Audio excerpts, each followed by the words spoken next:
Hi, I'm Mike with 50 MTB, and I broke my collarbone going OTB over the bars. And if you want to hear about that story, how I recovered, you're in the right place. Well, the good news is I just got back from my doctor, my surgeon, and he tells me I am clear to go. I can go ride my mountain bike. But I'm looking outside and it's all snowy, so that's not going to happen today. Thought I'd give you a quick report on what happened and how I recovered. So the whole thing, by the way, took about 14 weeks from the time the accident happened to the time that I'm able to get back out on the trail. So it's kind of been a bummer. It's been a little over 3 months, about 3.5 months. But let's start at the beginning. What happened? So I'm riding my bike out there on the trail, having a blast. I've been riding all summer, every day. I've been riding all these really challenging trails for me. I've been doing blues and blue blacks and blacks and even some double blacks. And just my skills have been phenomenal. I've been having a blast. And I went to one of my local trails here that's a real easy blue. And that's, of course, when it happened. And the story there is I was going down the trail. I had 2 jumps. The first jump I made, did just fine, came down. Second jump, I went over, it just felt a little awkward, and what I found out later is when I came off the second jump, I nicked the front tire, so the tire was starting to deflate, and so when I went to push down, my fork had started to go out on me as well, so I went up, and when I came down, everything stopped, the fork compressed. Found out later, I know I'm doing some side tangents, but I found out later that the fork failed at that point, lost about 40% of its air, so it sunk and it never popped back up. In the meantime, my weight's all flying forward with the flat tire and the sunk fork, and I went right over the front of the bike. I was moving pretty quick at that point. I landed on my head. Thank goodness I had a helmet. Don't forget to wear your helmets out there. Man, hit my head, came down, smashed my shoulder, landed on my back. I wear clips, or clipless, and so my bike went flying probably another 20-25 feet down the trail. I didn't know all that at the time because I passed out. So I woke up, I was on my back, and about 10 seconds in, and I'm like, man, my shoulder hurts, and I feel up there, and I'm like, this is not good. I could feel my collarbone, the clavicle, it had broken and was pitched up like a roof. Right? It was pitched up like this. I could feel it. I thought, oh no, that is not good. I think I broke my collarbone. Then my head hurts. I'm like, I am so glad I have a helmet on. Then I try to get up, and I can't get up because, of course, I can't use my right arm. It's rendered useless. So I had to roll to my left side and push myself slowly up, and I'm all dizzy. And sat there for a few seconds or minutes, I don't even know. And I finally stood up, and I saw my bike down the trail, and I went walking towards my bike, and then boom, just blacked out and fell to the ground again. So again, wear those helmets, right? Then I eventually got up. I don't know how much time elapsed. I got back up, and I got to my bike, and I picked it up, and that's when I realized I just cannot use my right arm, so I'm doing everything with my left arm, trying to flip the bike around. I'm way up high on the mountain. I had just come off the top, so I've got a long ways to go. And I took maybe 1 or 2 steps, and I got dizzy, and I passed out. I had the bike over here. I passed out, and I rolled over the bike and rolled off of the trail into a little indentation in the ground and dirt and whatever was down there, and grass and rocks. And anyway, I passed out, so I woke up and I'm stuck. I can't move anything, and it took me a while to figure it out. I look around, the bike had got caught between my legs and the crux of my knee there, and it was caught underneath, so I don't know how I ended up doing it because I couldn't use my right arm, and I'm pushing up with my left arm and have to move the bike with my left arm, and somehow I eventually got out of that. And I got up back onto the trail and start coming down the trail. Now, the crazy part of this whole story is it took me 90 minutes to get home after that. That's how far up I was. And I didn't see anybody on the trail. This is a very busy trail, but that day there was just nobody there, nobody to help out. So I walked down the trail. The reason it took so long, normally if I could zip down this trail, I'm down in 10, 15 minutes. It took 90 minutes, though, because I had to take baby steps. I couldn't take anything more than a baby step. If I took anything more than a baby step, this pain would just start shooting up because the bones were rattling, right? And so I had to take these little baby steps, and I'm trying to push my bike with the flat front tire. Luckily, it was the front, not the back, but I'm pushing the bike down, and I'm going down the rocks and the bumps, and oh, it was just so awful. I kept having to stop, but if I stopped, I'd get dizzy, and if I kept moving, I thought I could make it. Eventually, I made it up to the other side on a little hill, and I was able to get my phone out and have reception, and I called my wife and told her what was going on. And I said, but I got to keep moving, or I'm going to pass out. I got to go. So I put my phone away, and back in my pocket, by the way, all left-handed, and I kept moving down the trail, and eventually I made it down to the bottom, got to the hospital, and of course they told me that, yeah, you got a broken collarbone.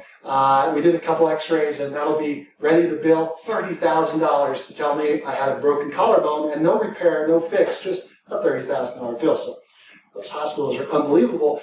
I ended up going to my surgeon, who did a fantastic job, was the only person who didn't jack their rates up, and he did the most important part, right? Built this whole thing back together. So I broke it. By the way, if you break your collarbone, 90% of these things can heal on their own as long as you isolate it.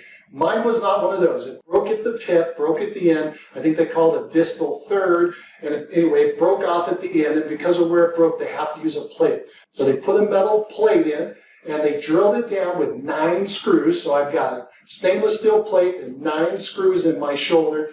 And then, in order to hold it down so it can heal, and the ligaments or tendons, I can't remember which, can go back up and grab that bone and pull it together. They have to put a cord down. They drill a hole through the plate, and there's a cord that goes all the way down, and there's a bone down here that they put a little button, a little anchor down there, and it holds it all together. So it keeps it together. Remember, it was pitched up like this, and it ended up finally being, well, you'll see the picture, it ended up being like that. And so this thing had to be held down while you're healing.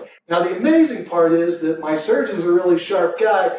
In the old days, just a couple of years ago, they had to have a hook on the end of that plate, which worked to hold everything down. But the problem was then you couldn't raise your arm above here for the entire time that you had the plate in. I was able to lift it up within a couple days. I could lift my arms up. It was just absolutely amazing. So let's talk about the recovery. In case you're looking at this kind of thing, you just broke your collarbone. I'll give you a kind of an idea of how it went about. So it takes about 12 weeks for a normal collarbone to heal. I'm a little older, and I had a weird break, so mine took about 14 weeks. Like I said, I just got cleared today, about 14 weeks after the accident, after the surgery, which was a couple days after the accident.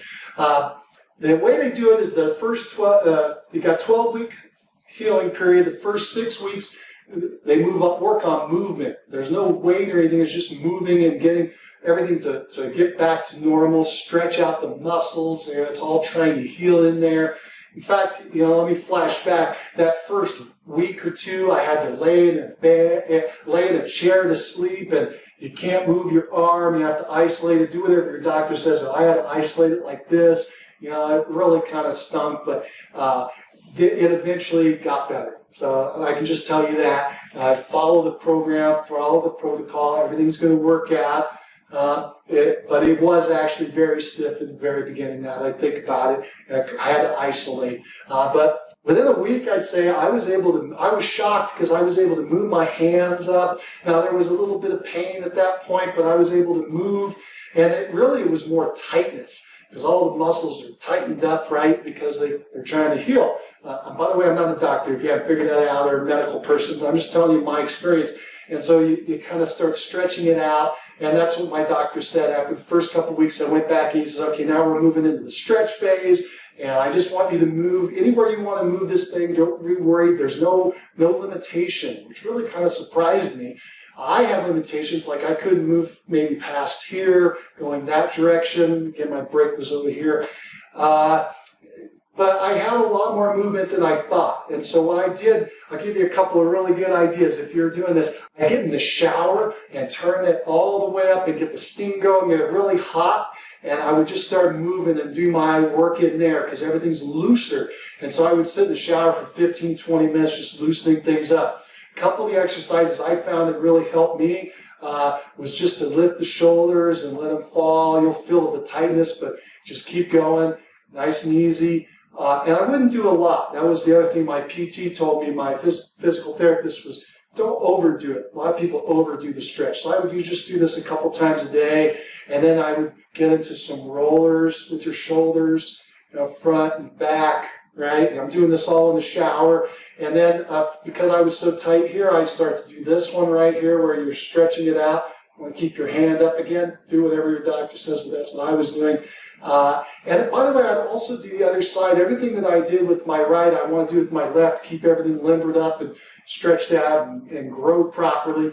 And also, if you do it with your opposite side, you can kind of tell. Like I could get this arm all the way to here, so I realized I need to get this arm all the way to here. So I tried to think in parallel, and that helped a lot to find out what my limitations were. What were some of the other ones I did? By the way, before I forget, one of the really good ones is to massage that thing, okay? Because it gets all bunched up in there and tight, and there's all kinds of reasons to do this. But you massage it. You don't want to press so hard they obviously break it, but you want to really dig in there so that you're breaking up all that fiber and it can start healing. And the body's really amazing. It's kind of elastic, right? So it's breaking out and stretching out, and that really did a lot for me, by the way. It's just these massages. I would go over the part that was damaged, but I'd also go around the other parts of it, like the part of the collarbone that wasn't damaged, the muscles below, around to the sides, to the back. You'd be amazed how much better you feel if you just get those muscles moving again, because they did what they want to do, which is isolate everything because it got injured, and that you need that, but then you want to start loosening it up, right? Before I forget, pain management, right? You can pop a bunch of pills. But I was amazed that I really didn't need a lot of that. I took a few of their drugs the first day or two. I did some ibuprofen and Tylenol and stuff for a couple of days, and I didn't need anything after that. So you actually don't need a lot of drugs. Based on what your doctor and you come up with a conclusion. But you'd be surprised how much you can deal with. The best thing that I found was ice. If you just put ice on it, helps a lot. Helps a lot. That's a real key, by the way, is ice. Not heat. I just did ice. Just everything kind of mellows out if you put enough ice on it. Kind of numbs it back down. All right, I'm trying to get there. Any other exercises I can give you? There was one I would do like this, where I would pull on my arm. That was one my physical therapist taught me.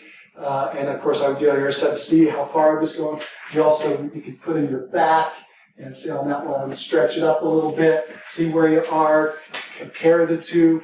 You could do the overs, right? The overs. What I did when I was trying to stretch this way is I would see how far I could touch, and I could only maybe do this initially, and I would see if I could get further and further and further along to try to move it up. And as you can see, I would use my other hand to help get the stretch. You don't want to yank, but you do want to push a little bit until you feel that pain, so you know the stretch is there, and then maybe hold it for 60 seconds or so. Again, talk to your physical therapist person, but those are some things I did, and they worked out pretty well.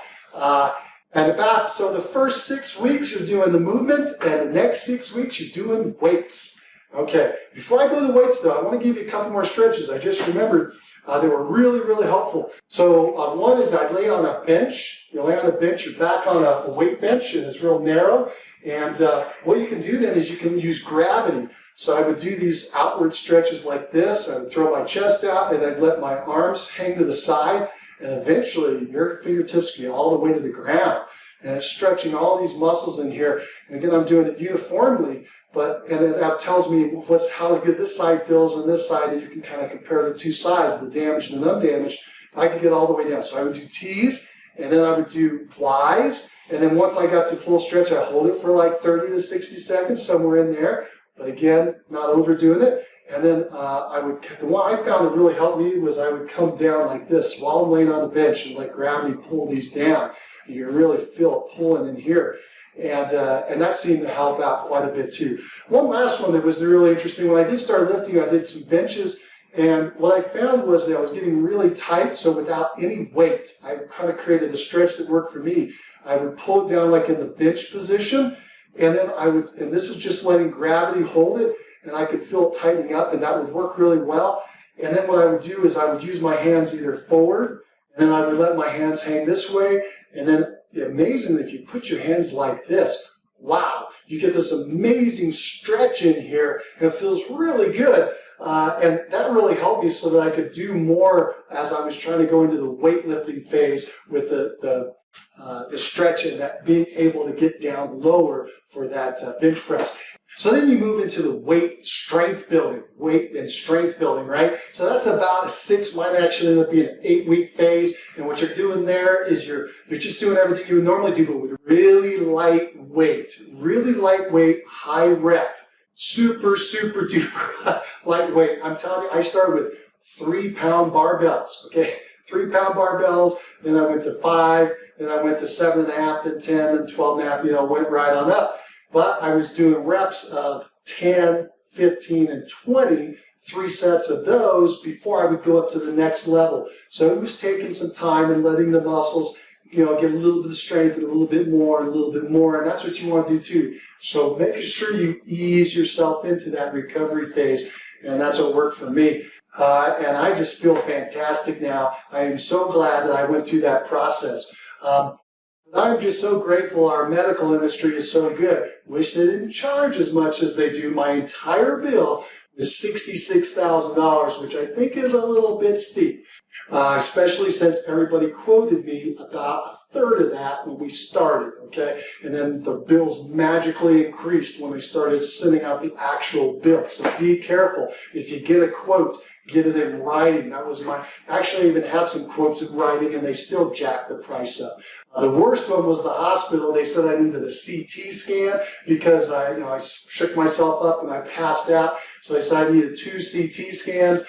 I said, how much is that going to cost? They took forever, hum and haw. 30 minutes later, it took them 30 minutes to tell me how much it was going to cost. $515 a piece, right? I said, all right, $1,000. Check myself out, fine, I'll do that. I got the bill, $23,000 for the CT scans. Craziness going on in our medical industry, but that's another story. For you, I hope you recover quickly. I'm very happy that this all worked out. And again, I'm glad I'm not a Ginch. I would have been a couple hundred years ago. But today I have full movement. I'm feeling real excited. So we'll get out there on the trail and you'll see me. So I hope you enjoyed this story. If you like this story, give it a thumbs up and maybe it'll help some other people. If you want to go along with us on this adventure, I've been talking about bike stuff, but we also do a lot of trail work where we're going out. You can watch. I just got a camera so you can watch us riding out on the trail. Go ahead and click that subscribe button so you can join us on that, subscribe. And then if you have any comments about if you've had a broken collarbone, a clavicle, or if you've been able to repair it, you have a friend that did it, what did you do? How long did it take you out? How was the recovery? Do you have any helpful tips for someone who's going through it right now, what they can do? Like I recommend that ice is one of the best ones, and then a lot of stretching multiple times a day. But if you have any tips, go ahead and put them down in that comment section. Or if you have any questions, and we can try to help answer me and the other people looking at those comments, go ahead and write them down in there. Let's see if we can get you some help. But I just love mountain biking. I can't wait to get back out there. It was the first bone I've ever broken into my body. And I'm 50 years old. I've been riding my mountain bike for over 20 years and never broken a bone. I've even had over the bar happen to me before a couple times. But this was the first time it really got me. So it proved to me you got to wear that helmet.